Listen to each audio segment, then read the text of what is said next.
Welcome to the Objective Recovery Podcast. Today's topic is stigma about substance use and its treatment in the healthcare field and how real experience can change perceptions.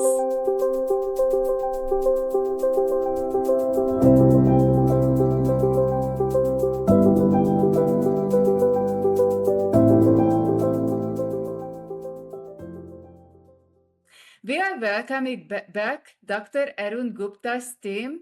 He's an addiction specialist who a few months ago discussed on this podcast the barriers that prevent the effective treatment of opioid use disorder. Today we are joined by two of his students, Laura and Melissa, who will share what they have learned through their clinical training and how it's changed the way they see addiction and recovery. My name is Laura Pashaian. I have been a nurse for 16 years, and I recently decided to become a nurse practitioner. And part of that is working and learning from a preceptor. And so that's how I ran into Dr. Gupta. And so I'm at Chamberlain now, finishing up the program and learning a lot. My name is Melissa Champagne. So a majority of my background is critical care and emergency medicine. So just kind of working in those fields, I've seen a lot of overdoses through the years and problems that the patients have with addiction and things. So I too am studying to be a nurse practitioner at Spring Arbor University here in Michigan, and came on board with Dr. Gupta knowing very little about addiction medicine, and he's really taught us so much and really just sparked this fire inside of us to want to help and learn more. So what kind of patients do you work with in the practice? I would say all different kinds. I don't think there really is any type of common trend, maybe. I mean, we see teachers, people that work in the office, all ages, really all walks of life. I feel like we run into. We just, and all because different kinds of because people. it's family practice, Right. anything from common cold symptoms to annual visits to substance abuse treatment. Mhm. So yeah. So is it, in terms of their substance use, is it all kinds of substances or is there a specific focus? I think we mainly see a lot of opioid addiction.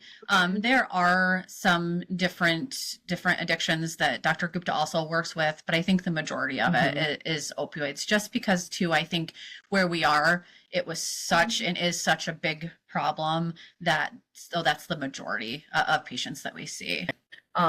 He does like benzo treatment as well and alcohol, but I do think that the opiate dependence is probably the most prevalent as far as substance use disorder. Yeah, so you have learned a lot about the opioid epidemic, I believe. Yes. Yeah, Yeah. Mhm. definitely. Yeah, it's been very eye-opening. And I think that's why that kind of led to us examining the stigma. And I think because of where we live in Monroe, it was like we were affected so greatly by it. And I went to high school and lost a lot of people I've lost that I know to overdose. And so that was just part of learning so much and being so amazed by it is just, all what we're learning and just what the options are. And so when you started, since you both of you are new to this field, relatively new, so what surprised you the most when you started working with this population? I think for me, just because, like I said, a majority of the patients, so I worked in our local ER for a lot of years, and I worked here when some of the bust went on with the pill markets and the doctors got in trouble and stuff. So we've seen a lot of patients come into the ER who are suffering. And I think with the difference between what I've seen there and what I'm seeing with Dr. Gupta is just that the patients, like Laura said, they're from all walks of life. Business owners, they're, teachers, they're social workers, they're, maybe bartenders or whatever it is, but it really was surprising to me that there's no educational level, there's no, income, it's just, it affects everybody. So it sounds like if this was surprising, because we very often say, in the field that addiction does not discriminate. Right. And it sounds like your experience very much is along the same lines. So before you started in this specialty, did you have like some beliefs or some ideas what might be most of the people who have substance use issues? Yeah, I think that is an area that has been the most shocking for us. Is I work in the local hospital as well, and the culture in the hospital, I mean, we deal with people that have substance use disorders every day.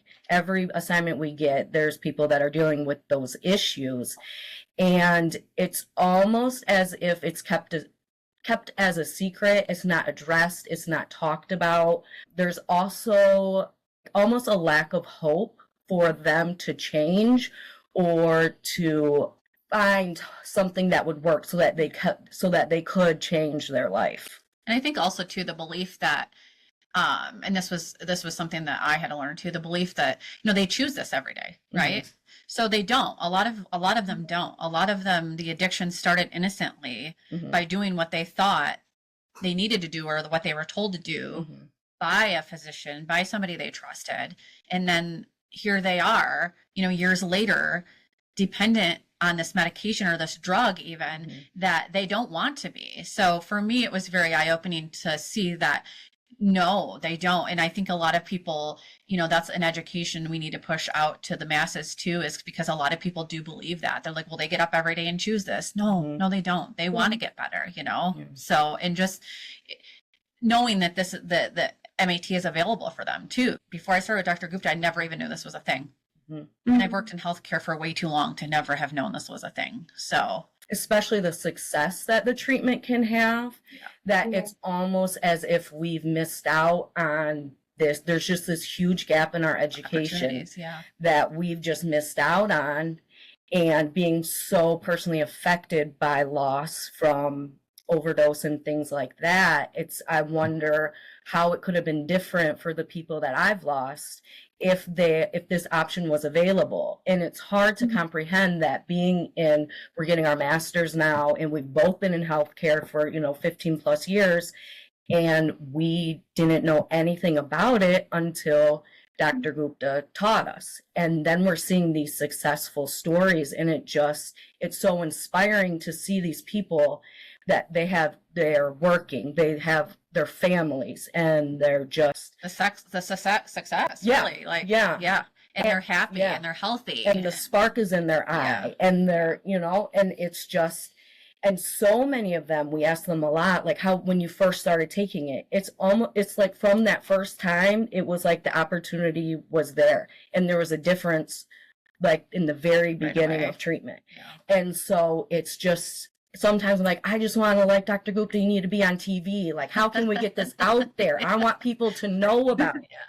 And sometimes you have to kind of like reel it back in. And like when I'm at the hospital, I'm like, I just want to like tell everyone and share it. And just, you have to work. The politics around it too are, that's frustrating.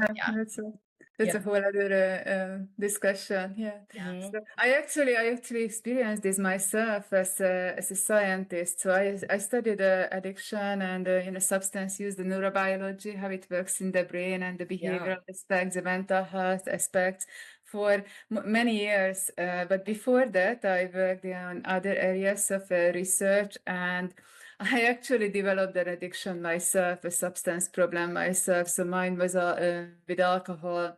And even, with all these, deep scientific training, biology training, just didn't even discriminate. Recognize. Didn't. Right. I didn't. It took me even a couple of years at least to really for it to sink in that actually I have this problem. And I still find that very often people don't believe, that they don't like the idea of addiction or substance use disorder being a health condition or a disease, and so many people are against this. Because they don't like, I think it's coming from a perception that they think that a disease is forever, it's for life. They don't realize that actually most diseases can be treated. Exactly. It really is a treatable condition. And if we could just part of examining the stigma. It may be uncomfortable and it may be almost embarrassing to say that when I was in the hospital, did I consider these patients junkies? But you have to examine it and see that is part of the problem. Culturally, we have to look at ourselves. And if by examining that, we can learn, and then we can address it. And tell people it's treatable. If you don't own it, you can't address it, right? Like, you're not going to fix it. So, yeah. And I think that is a lot too. When I talk to people, it's like, well, what are you doing? And we explain what we do. And well, you're just creating another dependence. And it's like, well, okay, so your body, do you take blood pressure medication every day because you have high blood pressure? Well, yeah. Well, your body is dependent on that high blood pressure medication to fix the blood pressure. So these patients, their body, yes, is dependent on this one medication a day that they're not overdosing on, that they're not high out of their minds on, that they're feeling good, successful, they're able to live normal lives. And who cares if that takes one medication a day to do that? They're healthy and they're alive. And then people are like, oh, you're right. I never even thought about it like that. Like it is the disease. It is a disease because when you classify it as a disease, that's when people are like, okay, yes, then what's the treatment, right? And leading off of that, I think there's a lot of value with Dr. Gupta being a physician and doing private practice and treating that. And I think if more physicians and more people in healthcare would learn about these treatment options, then they can help address it. And if the patients are already coming in and you can talk about it with them, and then it's an opportunity to really save lives, because that's what we're talking about here. It's there's health and there's recovery and things like that, but if it can save lives, that's the ultimate goal. That's what we want. That's what we're in this for. And to me, it's like we push the mental health awareness, right? So we want to ask every single time, every single patient about their mental health. Why aren't we asking them about addiction? Why aren't we concerned about addiction too? So we're saving lives by asking, do you think about hurting yourself, or putting them questionnaires out there?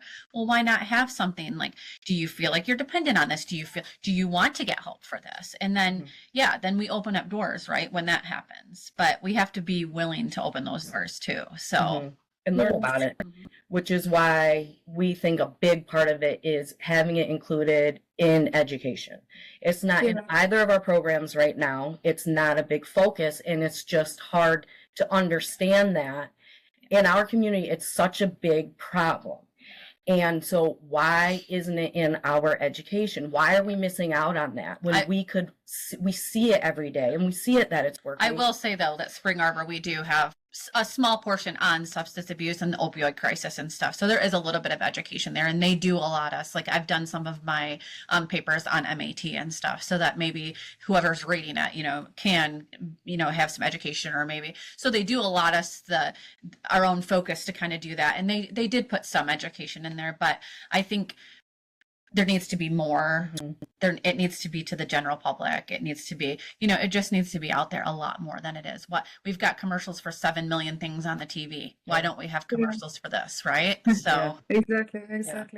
I know this also from my end, because I studied for many years how it works. So I can definitely confirm from the scientific point of view that it's as a disease as anything else, because there are all the changes in the brain, there are predispositions and so on. So there is no reason to believe that this is some mysterious malady. Definitely. And I'm very involved also in education. I used to be a bit more, not so much these days, but exactly. And I was surprised many times that I went to conferences and I spoke and to people like yourself and, physicians, medical a professional audience, and they knew very little about this. So. Yeah, it is. It's amazing, isn't it?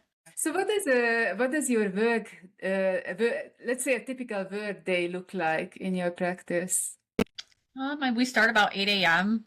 Patients are here right at 8 a.m. Even sometimes Dr. Gupta gets here a little bit before we do. So, and he sees typically, I think at least maybe 30 to 40 patients a day.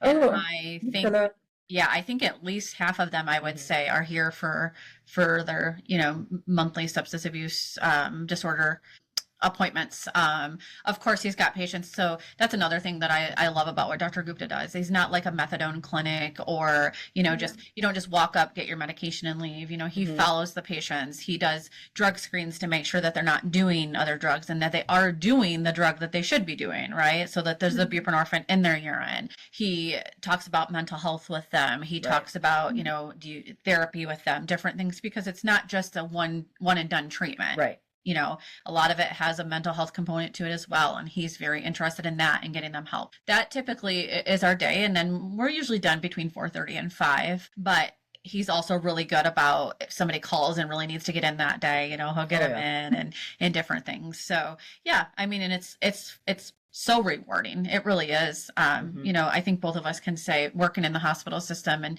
like I said, ER, ICU is my background. So that's all about saving lives every day. But when you're here and you're talking to the patients and they're telling you your stories, I mean, I've said it before, I'll say it again. I've cried like listening to some of them.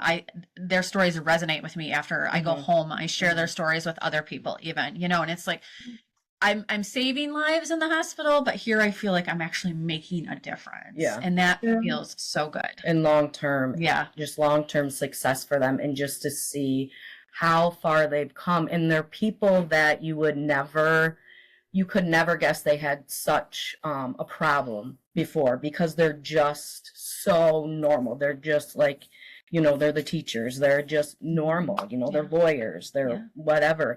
And they're just doing so well because they just had an opportunity to get the treatment, and with all the time that they have back from not, thinking about drugs, seeking drugs, they have built their lives again. Yeah. And getting children back, some of them have lost children and they're able to get their children back. They're working, they're getting, their own places where maybe they had to live with family for a while and stuff. So just that successfulness. And even just, as simple as one patient, and she's an older lady, and she just said, I was out on the streets at 3 a.m. because I needed to get 20 or 30 pills a day. And I knew that was the best time for me. And it was so unsafe for me to be out there at that time. But, and you're thinking about that. And so they're safe, they're home, they're sleeping like they should be. Like it is. It's just, it gives you that warm, fuzzy feeling. I love it. And we're talking like 20 years of success. Yeah. Like not just, 6 months. Some of these patients, like a lot of them. Long-term real success. And they have their lives back. Yeah. And so it really is awesome. And a lot of them too start on a dose, and over the years they're down to like the smallest dose. And could they come off of it? Maybe. But if it's not broke, don't fix it, right? Why tempt fate? So being on that one small dose once a day keeps them safe, keeps them healthy, keeps them successful. So why not just keep doing it, right? So that's literally what we tell them all the time. They'll say, well, I feel like maybe I can stop. And it's like, if it's not broke, let's not fix it, right? So yeah, it's such a big irony, in my opinion, that many people are against the medication assisted treatment, the MAT, because of the dependency, long-term dependency. They hate the idea of that, but at the same time, the being addicted to the opioid or any substance that they use, that's less of a problem. So, of course, as we know, this condition, this doesn't follow like traditional logic. It's like I tell even migraine medicine, different things like you're addicted to caffeine. Your brain needs that caffeine. So if you're going to take your migraine medicine because you have a migraine, it's no different. It is no different. Your body needs that, so you're taking it, and you're living. As long as you're living successfully, you're not at risk for dying. You're healthy, and you're doing everything in the proper way. There's nothing wrong with that. And you're under the care of a physician. Yeah. And so you're coming in monthly, and you're talking about all the other things, your mental health issues, and you're getting checked on.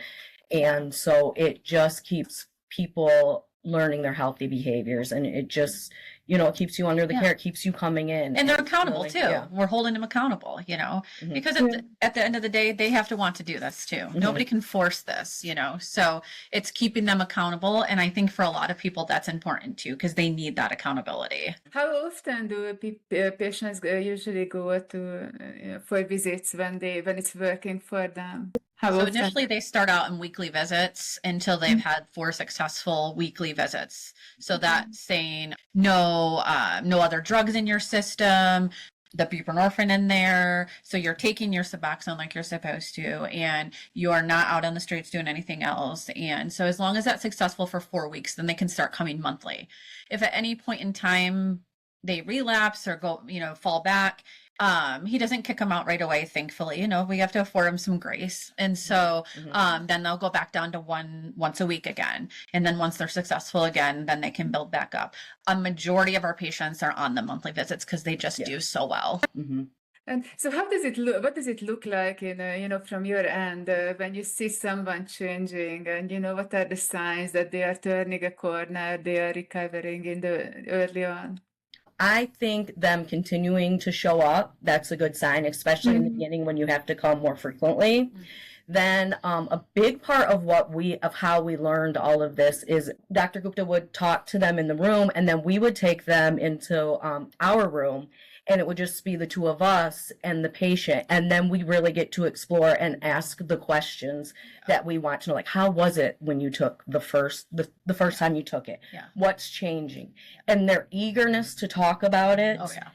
I think that shows a lot. You can see they're thankful to us for even caring to even ask. So I think when they're eager to talk about it, you can tell that something is changing in them. They look healthier. Yeah. I mean, at first they've got the dark circles under their eyes. They're sick, right? They're sick. And so as they come each week and then each month, you can see, they get color back. They just kind of look like zombified almost in the beginning, and so they're getting personality back. They're feeling better, looking better, and it just portrays onto everything. So, and as Laura mentioned too, it's amazing when you sit and talk to these patients and hear their stories. And I think that is what the world needs. They need to hear, they can hear us talk all the time, but when you literally sit and hear the stories of our patients and just listen to them cry and then listen to them be so happy, and we walk through the emotions with them, of course, and so it's like, that is what I would love to record them and just like send it to the masses. Like you need to be on TV. And what we hear every day is Dr. Gupta saved my life. Yeah. It's every day, and and they're just grateful, and they're just, it's like miracles happening. And it's not like Dr. Gupta's doing something that other people can't do. That's the crazy thing. Yeah. It's like, this is other people that can do this. I can't wait to do this. So, we're hooked. We want to do it. We're excited to do it. And that's just another frustrating thing is, why aren't more physicians? Why aren't more healthcare providers? Why aren't they doing this? Like, what do we do, Dr. Gupta? And then he's trying to teach us, and then we get, it's really. So hopefully by us speaking about it more, us getting into it once we graduate, hopefully we'll start opening more doors. Hopefully people will start listening and really wanting to see what it is that MAT is all about. Because it's that stigma. Yeah. It's the stigma that kind of keeps, that's why we ask a lot of people, like, if you had a friend, when one of the patients come in, if you had a friend that was maybe struggling, would you let them know what you're doing, that you've tried this medication and it has helped? And some of the time they say no. They wouldn't tell anyone. They want to keep it a secret. Yeah. Even when they're in like AA, NA, all that, they keep it a secret because you're not completely. Yeah. And then it's like, but you're alive. Yeah. So it's just that stigma is just so deep. But then other people are like, yes, I want to tell, I want to get the word out there, because I wish I would have known sooner, right? Like, I wish it wouldn't have taken me to get to where I, had to be resuscitated, or, I had to get Narcaned, or whatever it is, or I got arrested. I wish I wouldn't have had to get there to get the information. This has been around and available for all these years, and I didn't know. And that's heartbreaking in itself, Yeah. With research available that it's safe for long-term use. Yeah. Like, the information is out there. You do have to go for it and you have to read it, but it's just, so then when we're at work in the hospital, it's like, we're treating all these patients that are here because of this. Why isn't it? Who's having the conversation? Right. Like, this is the time. Yeah. They're here. Let's have this conversation. Even if they don't want to hear it right then. Yeah. It's still having that conversation. It's still putting the bug in their head that this is available if and when you're ready. Yeah. Because I do hear that a lot too. Well, why? It's just a waste of time. Is it a waste of time? Is it a waste of time to talk to a heart failure patient about heart failure? Right. Probably the first 10 times. But guess what? Eventually they want to hear it. Eventually they get to the point where they're like, okay, I'm feeling the effects, or I am sick. So I want to, let's talk about it again. So I don't care how many times you have to have the conversation. It's just as important, Mhm. but we don't even have the conversation. I can definitely confirm it from my side also, because when I mentioned that I had a problem myself, and before I was ready to actually address it seriously. So I was studying it for many years as a scientist, as a researcher, and I knew about all the different options, the medical options, the self-help options, and everything. But it's just that probably you see it also in the practice that there is this. It's true that people have to be ready for that change, because they have to comply with the medication as well. But it's very helpful to just learn about it, because I had that, it was in my mind, in my brain, that I knew about the options, and for a future point when I felt ready, and then it was very easy to go and explore and address it. So it's definitely, I think it's the fact that someone is not ready yet to start on the medication, to change their lifestyle. It doesn't mean that they don't need to be, they don't benefit from conversation about it. So I would also like to, so we spoke about the successes, and it's so wonderful to hear from you that you see this every day, and the patients are so grateful. But I am sure that there are also challenges for some of those patients. So what kind of challenges do you see? What do patients struggle the most with? I don't think there's one thing. I mean, we see like transportation sometimes as an issue, right? Because maybe they don't have transportation, maybe they don't have insurance, maybe the insurance that they have doesn't cover it. And that's another thing, Dr. Gupta is definitely willing to work with them. And I love that about him. Like, he has patients that will pay what they can, but he knows like it's so important just to kind of keep them going. Those are the big things. It's more the financial aspects of things, because these patients have been using the money, the little money, or sometimes they had money and they've spent so much money going out and getting these medications off the streets, or the pills or the heroin or whatever it is off the streets. So now they're at a point where they don't have money. A lot of our patients too are building from the ground up because they did lose their job because of it, or they did do. I think a lot of our patients kind of struggle at that aspect. Once they start getting, better and better and better, those struggles do seem to go away a lot more. And another thing that I think they do struggle with is, which makes it even better that you're under the care of a physician, is that, okay, now that you're not dependent on the opioids anymore, you still have to deal with your past in the shame of the things that you did while you weren't on the right track, because those things have still happened. And so I think for many of the patients, that's the worst part, is dealing with the shame of what they feel from their past. And that's where that's having the therapy. So being under the care of a physician is just so valuable, because you're off the drugs and you're doing good and you're sober now, but you still have to deal with the shame of what happened. And so let's talk about it, and let's dig in. You have to heal. If you need, because they kind of run together. There's mental health. Everyone that we're seeing that has these opioid dependence, things like that, there's a mental health side too. So you have to address that. And Dr. Gupta is great with all different kind of psychotropic meds. He knows his stuff. He has this great amount of experience, 30, 40 years. I mean, he knows it. He can ask just the questions that get to the point and to help them out. So it's just so powerful, because you're coming to see a physician every month. You're off the drugs. Now let's really dig in and try and change your life. Like, let's get you feeling good. We can try this medication. You don't want to try it? No problem. Just keep coming. Like, we're going to figure it out together. And it really is. It's a great culture here. It's a lot of positivity. I feel like they're comfortable here, and they can talk to us. We can ask us the question. We can ask whatever question we want, because we haven't been there. We don't know. All we know is we've seen it be successful. We see that, but now we want to know, okay, what is it like when you did this? What, and just, we have a lot of people that have just gotten out of jail. What is that like? What is it like? And it's just, it really, I feel like they feel encouraged, and that helps. It's just a great environment for people to become well in this culture we have going on in this office. One of the programs that we have met with the founder of and stuff that I absolutely love, like the Hope Not Handcuffs. Instead of putting the population in jail and just locking them up and, getting them associated with a recovery avenue and showing, giving them resources and okay, instead of going to jail, we're going to suggest this. What do you think about this? And there's a lot of good resources out there. We just don't understand why is it not in the hospital? Like we're in the hospital, we're working as these bedside nurses, we're saving these lives.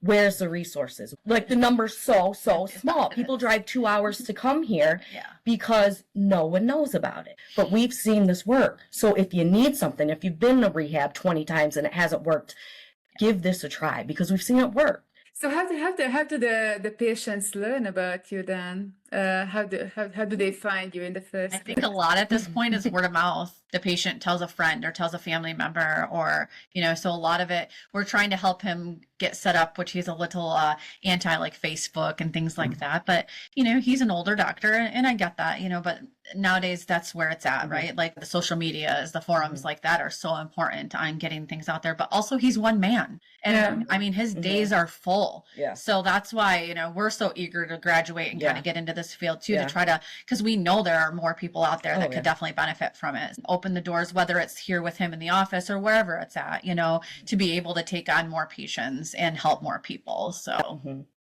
And so how about yourself, the two of you? Is there anything that you personally find challenging or difficult in this work? It's when I'm at work and I'm working at the hospital and I just see the people, like my whole time in ICU, both my patients could be because of substance use. Just seeing the lack of resources provided to them and the lack of physicians, even at the hospital, they just don't know about Suboxone. They don't know about it. Or if they do, they have this preconceived notion. And they won't prescribe it. And it's just, and I think it's the stigma. They just don't know. So, and then I feel like, why isn't my school teaching me about it more? Like, why did I just have to stumble upon it? Because I've lost friends and now I can help them. I could have helped them. It's just seeing all the gaps where I think we should do better on learning and to help people because it's a big problem. It really is a big problem. And there are ways that we could help. It's hard doing it. It's not an easy task. I'm an empath. So it's like these patients, I want to hug them all. I want to help them all. I want to do whatever I can. And it's heartbreaking to me that a lot of them, and I will say a lot of them, I would fear to go out on a branch and say 75% are because they trusted their healthcare physician, whoever it was, and they did what they said. And guess what? Now, Dr. So-and-so down the road told me to take 120 Norco a month instead of, I just went in and said I had back pain and this is what he gave me. So I started, well, then 120 turned into 200 but I was just, and then he added on this and added on this. So I was doing what they told me to do. And then they took it all away and now I'm sick. Yeah. So and what do you do? It's heartbreaking to me though, that they had this trust in their physicians. So with me coming into the practice and Laura coming into the practice, I think we're going to have to break a lot of those barriers too, because people just don't trust anymore. It's almost frustrating to me that I have to come in already with this, you're a nurse practitioner or you're a I'm not here to hurt you. I want to help you, because a lot of these doctors have broke that trust with our patients over the years. I've seen that happen personally, both with people I work with as a professional and some of the doctors that I saw as a patient personally. Some of them, the doctor, I also use the medication for my recovery. And so I also very much relate to those patients that you see because, it's a huge change in someone's life and we remain grateful forever. And it's like it stands out, the doctor, even if for me it was my primary care physician, it was not even an addiction specialist, but I will forever remember that doctor that, just gave me that prescription. So how can you, so when someone is struggling, relapse, or they just have, mental health struggle or life struggles, how can you help them? What can you do to help them? I think with us being in the office with Dr. Gupta, it's a little bit extra of a hand for that, because we can really take them aside where, and sit down and talk to them on the days that they are struggling. And Dr. Gupta does too, but sometimes it's that person you don't know, right? Or, you've met us a few times and we can just sit and listen to them.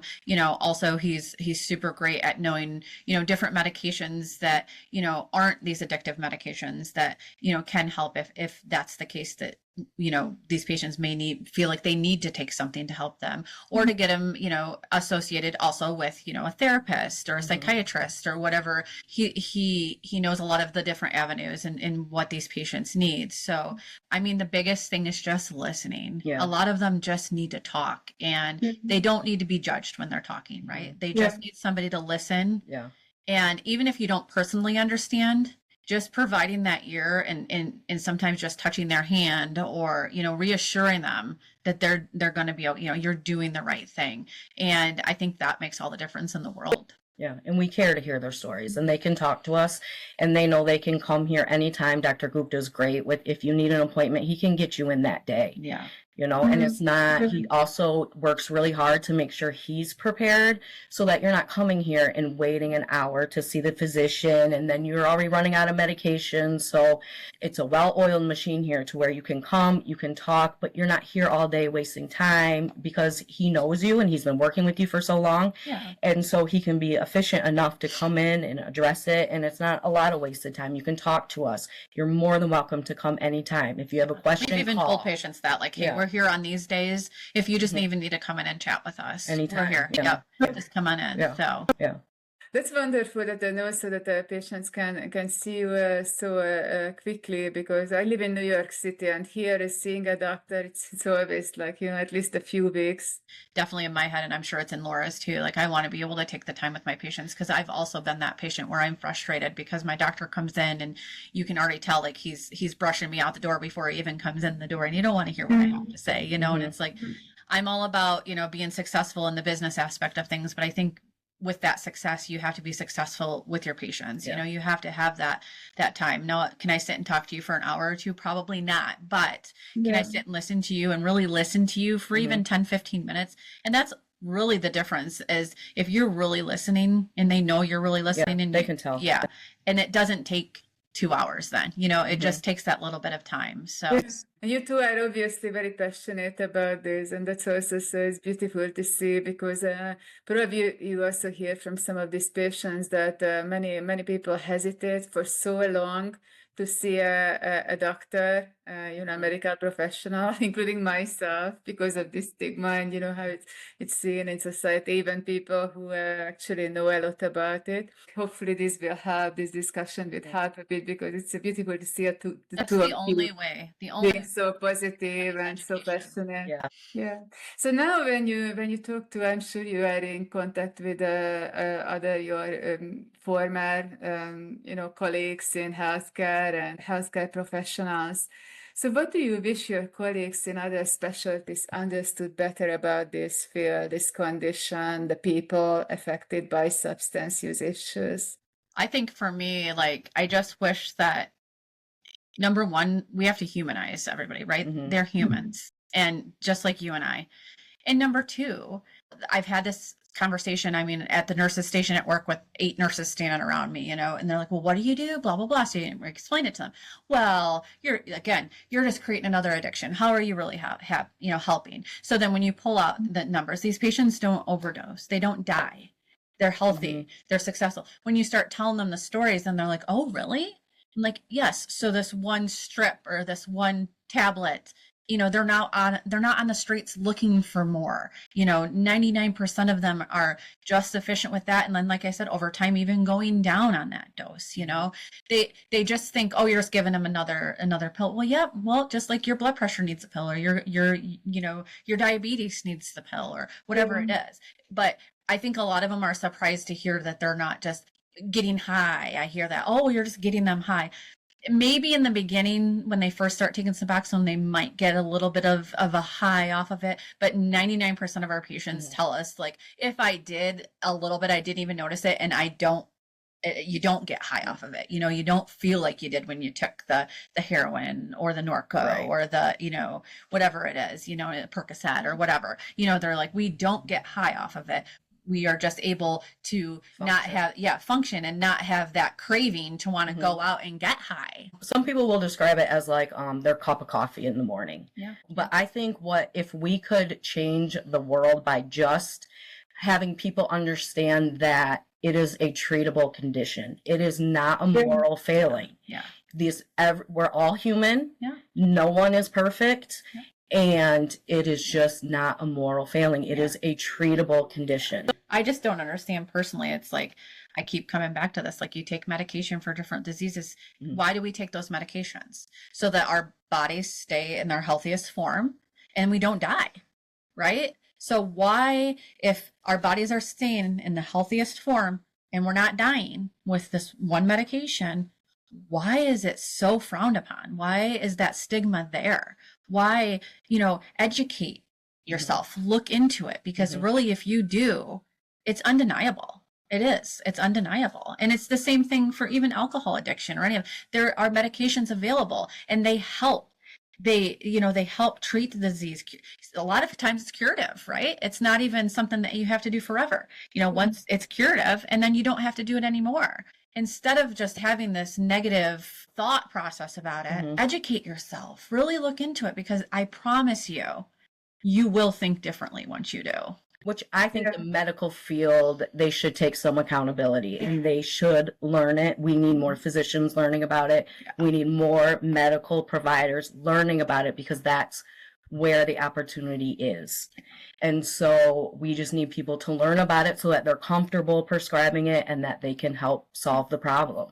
Because that's how, we created the problem, a lot of it. Yeah. Why can't we help solve it, right? Yeah. So how do you think this education gap could be addressed and resolved best? And, you know, because I also hear this very often from, doctors in other specialties. They don't have the time and, all kinds of excuses. And they routinely see, including my primary care doctor, actually, who prescribed the medication for my alcohol problem in the end. So it was naltrexone. And it was such an interesting story, because he shared with me here. He first thought that, he told me first when I asked for it, because I was aware of it, that, it's an option. He said that, okay, but I will have to refer you to a specialist. And I also knew that that's actually, are you sure?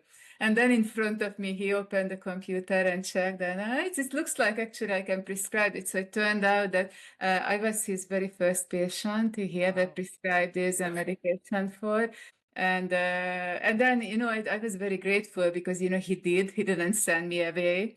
Well, maybe you opened doors for other patients of his now that he knew. Yeah, and that's exactly, and it's so great to see that each time now I go back, because I still see him for, just general medical needs every year. I go for, my physical, and we chat about this. Now it's a past, it's like we almost laugh about it sometimes, but, he shares with me that he now prescribes it for other patients as well. And he also has changed how he looks at someone who has a substance use problem, because he feels more comfortable. And I think that's what I say. It's probably doctors in general, healthcare professionals need to become more comfortable. Yeah. Because if we don't know about it, it's not our problem, right? Right.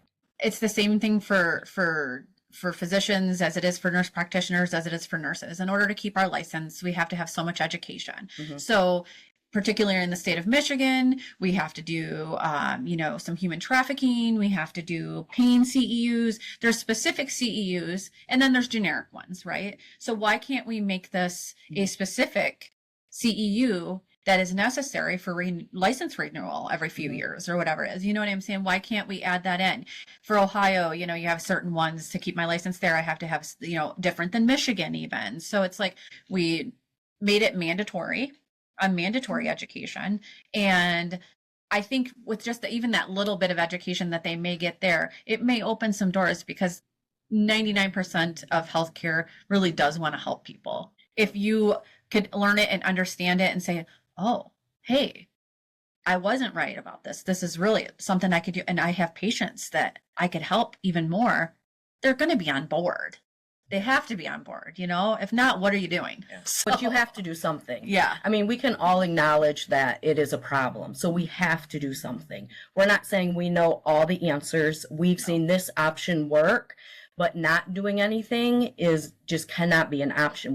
We have to do something, and we have to take accountability as healthcare providers to try and to push for it and support it. We just have to, because we are talking life and death here. These people are dying.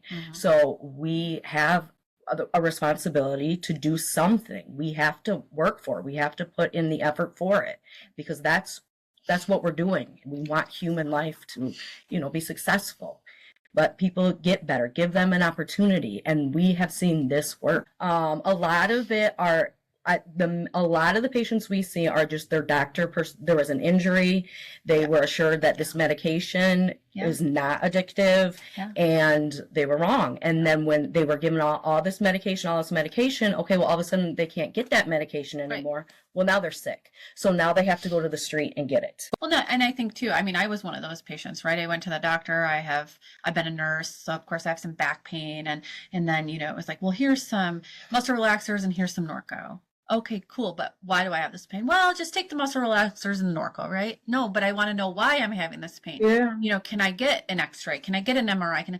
Well, let's try this first. I don't want to try this first, so it's like that pushback. And I get a lot of it. The insurance companies, it's driven, these non-healthcare people drive a lot of this, which I think is absolutely insane. But even my doctor's like, well, you can't go get an MRI. Your insurance will never cover it. Well, let's try some things first. And then, maybe I have something that's treatable that I don't need to take that for. If I hadn't given the pushback that I had given, I just would have gotten the prescriptions and been on my merry way. And, every day have to take now this medication because I can't function, and pray to God that I don't need more and more and more and more, like a lot of the people end up needing, because you create, you get that tolerance. So you need more and more. But also on the other side of that, we have patients that have legitimate pain. And that's another thing, like we can't not treat pain as healthcare providers. It's significant. Sometimes it's life altering. So what do we do safely to treat the pain? And a lot of our patients too do say that the Suboxone does help with pain relief. So, and I'm not saying it's the end all be all, but it could be part of a treatment, right? Maybe some people do need short-term opioids, and that's fine too, but it's just got to be a safe environment when we do it. It can't be, you're going to take this for the rest of your life. There's other alternatives, there's other alternative therapies, but I think with us coming into healthcare, like that's a big thing that's on my mind too, is just, yes, there is these addiction problems, but there are also people that do need pain medication because they do have chronic pain as well. Do you also manage that in your patients? Some of them, I guess, some of them have chronic pain. Maybe that's how they started the opiates in the first place. Do you have the pain management as well, or do you refer them out to another? Well, our pain management doctor, I think we had here for the most part, he ended up being a part of. Not that I don't know that he was actually found to have done anything wrong, but I think a lot of providers now are scared, because this is happening. We weren't involved for so long, the government was, and the FDA and all that, they helped. They were a big part in creating this by pushing these drugs out on the streets and not regulating them like they should and stuff. And now they're like, ready to just throw every doctor in jail. Well, and I really don't even think it was the doctors necessarily. I mean, there's a lot of, programs that you can watch out there that portray some of the things that went on, like with Purdue Pharma and stuff. And if you really watch that, it wasn't the physicians. They thought they were doing what's right because these, pharmaceutical companies and the FDA and pushed it out there and allowed it to go out there as being safe and being effective and all of that. So unfortunately, at the end of the day, a lot of it's coming back down on our physicians, which is terrible in itself. But, Dr. Gupta, I think for the most part is good at managing most of his patients and their pain as well. So we really don't have to refer out, but there are still some pain specialists around it if that is something that's needed. And he will, say, okay, well, we can refer you to them, and then they can kind of take control from there. So I think it's in general, doctors, the medical field, and the people and society sees this differently. There has been definitely a progress with this whole opioid epidemic. The problem still exists because not everyone has access to a wonderful treatment that you are providing in your practice, and just what to do about it. So the avoidance is still there, and so we still need to do a lot to bridge that. well, So, until the numbers are zero, we keep fighting, right? yeah. So how about yourself? Do you, after this training, do you plan to stay in this field, or what are your? I think we both plan on doing family practice with MAT as well. Yeah. So It's really changed. It's changed your plans. It's Oh, changed yeah. your outlook. Yeah. like I said, I think, most of us get in this because we want to help people. I won't say everybody, but most of us do. Mhm. And I do feel good at the end of the day, if I perform a successful CPR and I'm able to resuscitate a patient and stuff, and that does feel good, but it is very few and far between. But the difference that I feel when I talk to the patients here, I feel good about what I do in the hospital, but I just feel like there's so much more of a need out here, and the success stories are so much greater, like the compassionate side to them, and like I said, the mom who got her kids back, or the parents that are crying because they just finally got their first house after, and they're going to move their family into it and stuff. That just hits, and it's a feeling I cannot even describe. So So what do you plan to do? How do you plan to continue after this? Will you stay in Dr. Gupta's practice, or you have other? that's to be determined. Right. we have a big future that we're still trying to figure out. There's a special addiction certification that we both plan on doing, that we can use our hours that we are learning right now to go towards that, so we can become addiction certified as well. I think we both have a passion for family practice, and we just recognize that part of a successful family practice and primary care is having an addiction component and knowing how to treat it successfully and having options. We're not opposed to staying with Dr. Gupta, but we both have.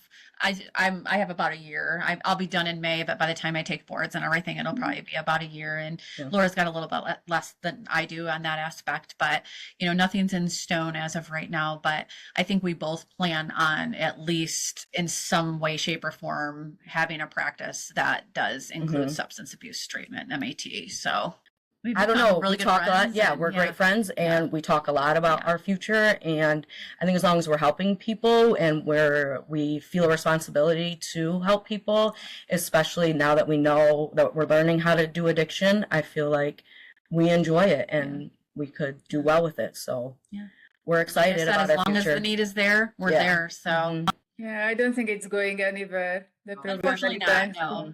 Yeah. I wouldn't be unhappy if the day came and I didn't have one single patient that was here, but for that, then I just focus on family practice. But yeah, I think you're right. I think it's going to continue to be, addiction is addiction. And like you said, whether it's alcohol, opioids, meth, whatever it is, as long as we can provide hope. I think that's a big thing too, is providing hope for our patients and just kind of be there. That's what we're going to do. So yeah. And so what would be your advice to other professionals who are now in the shoes of you when you started, when they don't know anything, they just have a curiosity or dig into it. It's out there. The research is there. You can look it up, just give it a chance, and it's amazing. Even if you spent a couple weeks in an office with Dr. Gupta or somebody, I know there's not very many people like Dr. Gupta or physicians like Dr. Gupta, but even if you spent a week or two just talking to the patients, just knowing their stories, you don't even necessarily have to know what the treatment entails, but just listening to them, I really think that you can gain a lot from it. But I also think, and Laura can probably back me up on this, if you're not interested in this and you really don't care and it doesn't fuel you, it's not, there's no reason for you to get into it because it's not easy, right? It's not. So you really have to be passionate about it. And you will be exposed to, there's some trauma. These people have been through some trauma. They've been through some things. There's some sad stories that we've heard. But if you can take that and change it in to inspire you and want to use that to help, then, it's rewarding and it's great to see. It's been life-changing for both of us. And we feel grateful to have this opportunity. When I hear, every single time I hear, I mean, the stories are, oh, trust me, but when I hear them say, Dr. Gupta saved my life, or I'm only alive today because Dr. Gupta, I had a group of 8 friends. They're all dead except for me because I was able to get in with Dr. Gupta. It gives you goosebumps. It does. I mean, it does something to you I can't even describe. So, I mean, but you have to feel that. You can't just be, I really don't want people in this field that don't care, because, you know, I want to change the way that healthcare is looked at and us providers are looked at as far as that goes. I want people to say, no, my provider cares about me, because we do. And so in terms of practical steps, what can people do? Let's say, you know, somebody is or, you know, and just they are doing what you were doing before you started this training. So how can they actually start? How do they reach out to, you know, for a training? How do they find this training opportunities and so on practically? I think one thing, and Dr. Gupta actually was able, because I don't live here in Monroe, or I didn't. I do live back in Monroe County now, but I was living in Lenawee County. And so I'm like, well, I want to help in my county, right? So he was able to point me in the right direction of Francine Zisk, who's in Lenawee County. And I communicate with her a lot now too. And so she has a lot of programs, but she's one person combating, you know, substance abuse disorder, and she's not a physician. You know, she works for the county, but she's able to you know, point the direction of treatments, of options, of therapies, of monies, of whatever it is. I would encourage everyone just to kind of maybe go into your county, even like on a local level, and look up like what substance abuse disorder MAT treatments are available in your area. There's probably not going to be a lot. Hopefully, as time goes, it becomes more and more. Just looking that up, after I spoke with her, I mean, every day I probably get 3 or 4 emails from her of just different resources and stuff. So it's like so exciting to see that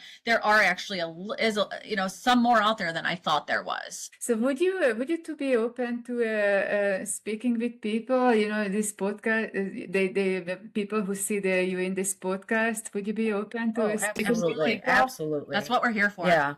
Okay. We are really passionate. We can go on and on. That's very clear. That's very clear. That's so wonderful to see. So how can people contact you if they want to speak with you? For example, I know a lot of nurses. There are a lot of nurses in my network. Some of them might be interested in pursuing something like this. Many of them are also like young, the beginning of their career, so they're still thinking about options. So how can people contact you? So I will send you some links to my social medias, and then you can include them in this podcast. Facebook, email, yes. Really, whatever they prefer. Yeah. I mean, I'll put my phone number in there. Yeah. It's probably better to text me than it is to call, but I mean, I am that passionate that if you want to know and you want to get involved, I'll give. We'll tell you what we know. Yeah. Let's talk about it. Yeah. Let's brainstorm about it. Let's talk. I mean, it really is fascinating. And the deeper you get, the more you want to know. And then you look in your community at what's going on, and then you can research on that. And it just, because the problem is so severe and so widespread. A lot of initiatives for, you know, start talking campaigns, right? We need to start talking about this. We need to create the conversations. We need to have them, even if they're hard. And that's what's really going to start the education and breaking the stigma and just getting the word out there.